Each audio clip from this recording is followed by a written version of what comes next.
नै जोंना नानि ओंखाम जादों आरोखि ना जोबोर नै रायजोफोर नायदो आंनि इउटुब चेनेलाव बनायनो हाबा लोगोफोर ओंखाम जालादो आरोखि ना नै जोंना पार्सेल जादों जोंना बिदिनो जालाय आरोखि ना नै लोगोफोर नायलांदो फारि फारियै नै ओंखाम मोनजाथाव माबायदि मोनदों ग्रिस गासिबो जाजोबथारदों नै ओरैहाय मोखां खाथेदों नै बियो एम्बु बेदर नै आरोखि ना एम्बु बेदर नै जागासिनो दं आरोखि माखासेफोर नै ओरैबो जागासिनो दं नै गोबाङैनो जागासिनो दं नोंथांमोना नायलांदो आरोखि ना नै जागासिनो दं आरोखि ना बिसोरो नै ओंखामा नै अनसलि माबायदि मोनदों गोथाव दा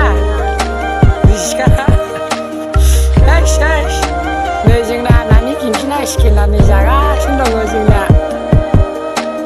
दिनै जोंना बांगालफोरनि बर'दिन जादों आरोखि ना जोंना बांगालनि माबा नोंथांमोना नुदोंलाय एसे साबसक्राइब होदो दे लोगोफोर नै गोबाङैनो जालादों ओरैहाय आंबो जागासिनो दं आरोखि ना नै लगायगासिनो दं ओंखामा लोगोफोर